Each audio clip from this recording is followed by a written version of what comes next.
Good day everyone, we are the Group 1 of MPA20 and here is the overview of our game. Our game was called HAMPASALO or Sun and Moon in English version and are also known as Duyong. Derived from a Filipino word means eclipse, the partial or total blocking of light of one celestial object by another which happened to Sun, Moon, and Earth. It is a field game played by 3 or more players with the use of pamalo. Pamalo means a batting stick made from wood and a piece size of ball. A ball made from paper covered by a plastic which take place in basketball court like or volleyball court like size of playing area.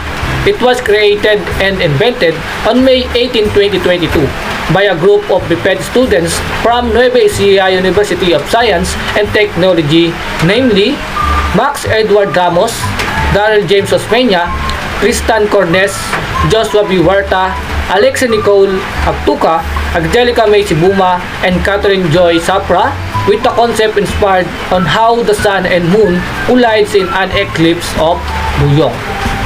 Hello there, this is Daryl James Osmeña from Biped 3B, and now let's talk about the materials and equipment in the game of HAMPASALO or Duyong. Okay, the only materials needed in playing the game HAMPASALO are the following. First, we have a pamalo or bat. Okay, it made from the wood or any wood. So for example of that is bamboo, coco lumber, rattan wood, and other that has an estimated size of 14 to 24 inches long. And make sure that the wood that you're going to be used is smooth and hard enough when you hit the ball. Okay. Second, we have a ball. A ball that has an estimated size that is similar to human heart. A piece-sized ball like a tennis ball with a standard size of 2.57 to 2.70 inches. Okay? It covers of rolled paper and tape to form into a circle. And last, we have a court or mundo.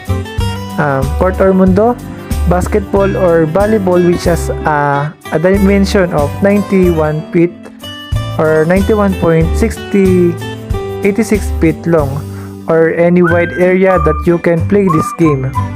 It can be played outside, but it must be agreed upon the size area of their game played. Thank you. Now I am Catherine James Zafra and I am here to discuss the pairings or parasan. The players will find their pair by stacking their hands together, then turning, pulling them away from each other and making the unique gestures of the game.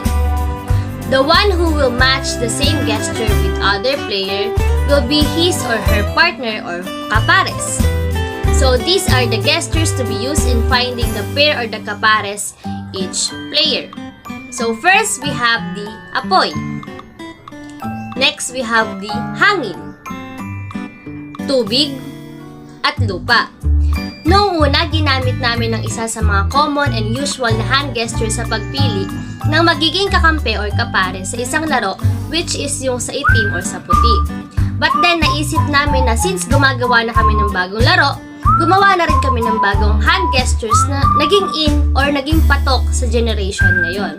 So take note, wala naman kaming ibig sabihin sa mga gestures na ito. Now, may I call on the next presenter. Good day everyone, I'm Alexa Nicole Agtuca from Biped GB and I will discuss how to choose the it and how many players can play the game.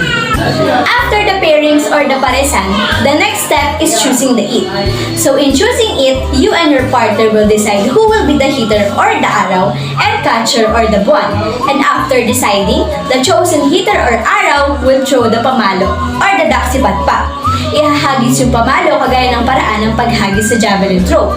At kung sino sa mga hitter or ang araw ang pinakamalapit at pinakamaikling way ng paghagis, sila ng partner niya ang magiging langit or ang it or ang taya. So, how many players can play the game?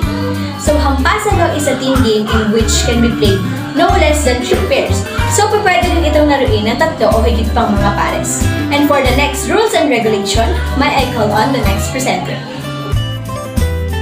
I am Max Edward Ramos and here's how to play the HAMPASALO.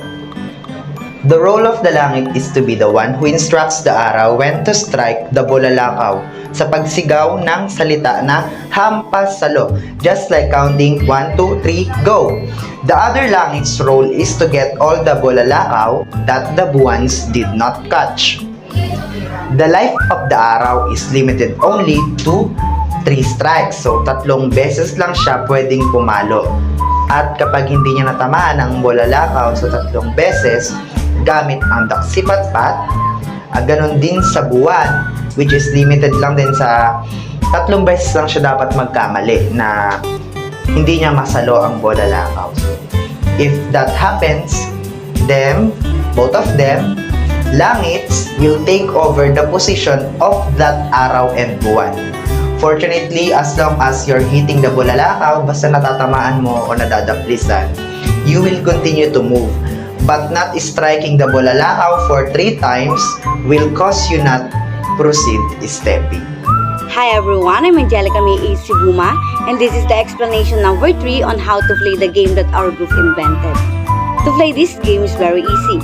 The arrow will strike the bulalakaw when they hear the signal of the langit shouting HAMPASALO, and of one will get ready to catch the ball. If the bulalakaw was hit and caught, the arrow and one will step forward their feet as big as they can. While if the opposite happens, they will remain on their position and wait for the next signal to hit the bulalakaw. Note that the one needs to roll the bulalakaw on the ground to go back to the arrow, just like how you roll a bowling ball.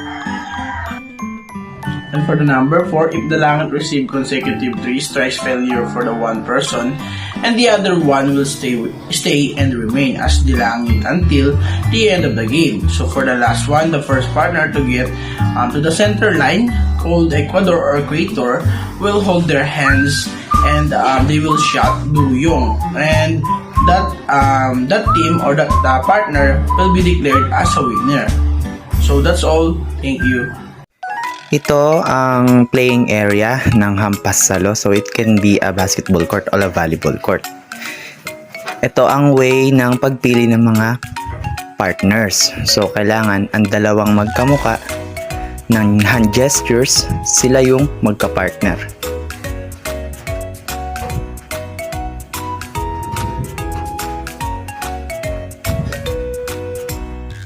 Ito naman ang malalaman ko sino ang magiging langit at ang magiging araw. So kung sino ang pinakamalapit na hagis, ang kanyang kapares, sila ang magiging langit o yung tinatawag na it or yung taya. At i-instruct kami ng langit kapag sumigaw siya ng hampasalo ay hahampasin namin ng daksipatpat ang bulalakaw na siya namang sasaluhin at ibabalik ng mga buwan at sabay nahakbang ang buwan at araw. Paulit-ulit lang ang ganong proseso hanggang sa makarating sa gitna. Ang unang makarating sa gitna at ang pinakamaraming masalo ay ang siyang panalo. Kapag hindi naman nasalo ang bola, ang role ng isang langit ay pulutin ang mga hindi nasasalong bulalakaw. Ito naman ang limitation ng laro. Kapag hindi mo nahampas ng 3 beses ang bulalakaw, kapag 3 beses mo itong hindi natamaan, mapapalitan ka ng langit, kagaya ng nasa video na ito. At dahil may 3 na siyang strikes na hindi natamaan, siya na ang papalit sa position ng langit. At ang langit naman kanina ang magiging araw at ang kanyang kapartner.